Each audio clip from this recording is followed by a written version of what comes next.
Hello, I'm Dr. Jake Cleveland with Youth Medical Mentorship, and I am so excited today to talk to you about shadowing or clinical exposure.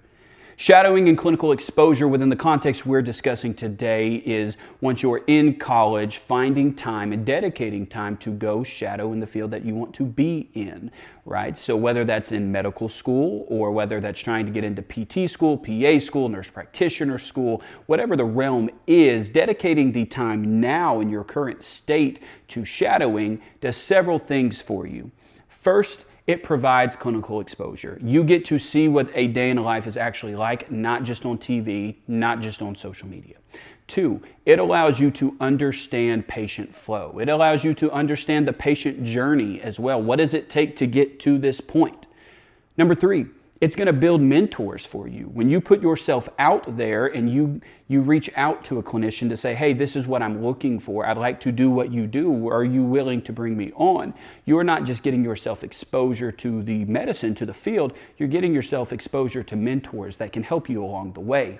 Side note on this, those same mentors, those same people that are allowing you to shadow may be the same ones writing you letters of rec or making a call because they know somebody on the admission board for the school you're trying to get into.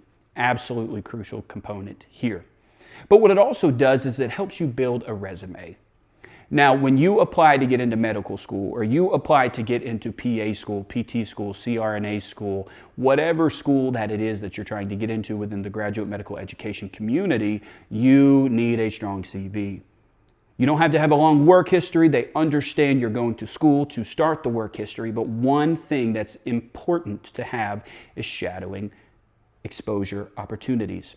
A study came out in 2019 of over 1,600 medical students here in the United States. And the study found that out of the 1,600 students surveyed, over 80% of them said, yes, absolutely crucial to shadow pre-med, right? Before you get into medical school, to shadow. For all the same reasons we just covered, right? But it also exposes you into, this is the type that I might want to go into. This is the subspecialty that I might want to go into. Or this is not at all what I wanted to do, right? It's not too uncommon that somebody shadows maybe a PA and then realizes, ooh, I actually want to go into the medical school route. I want that bigger scope of practice. Now, all this to say, all shadowing is important.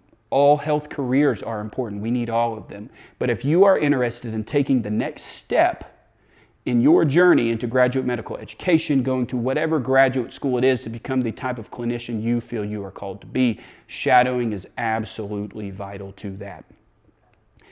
Key steps in shadowing as someone who has helped hundreds of students shadow throughout different health systems is number one, make sure you are always professional. Every interaction counts, every email counts, every phone call counts, every handshake counts, every patient-facing interaction counts as well. Number two, make sure you're prepared. Most clinics, most hospitals, most organizations that you're going to go shadow in require things like a copy of your driver's license. They might require a recent background check. They will require your vaccine records. Ensuring that you have all of those ready to go, save them on your phone, save them in a folder on your computer, so as soon as they ask, you send it on. Those things go a long way in showing how professional you are. And number three, if you're stuck and you feel like, I don't know where to go, it is as simple as this. Call your local hospital, call your local clinic, with all respect and all professional, and say, hey, look, I'm trying to shadow. I really want to get into medical school, PA school, PT school, but I don't even know where to start. Is someone willing to help me find the direction to getting to shadow? Now, most people want to help you, but the good thing is you've just gone to them and said, hey, I'll do the work. I'll make the phone calls. I'll fill out the paperwork. I have all of this ready. I just need you to point me in the right direction.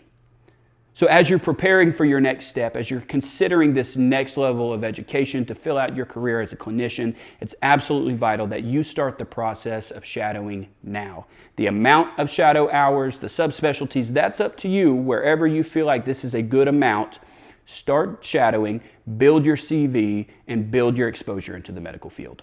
Thank you.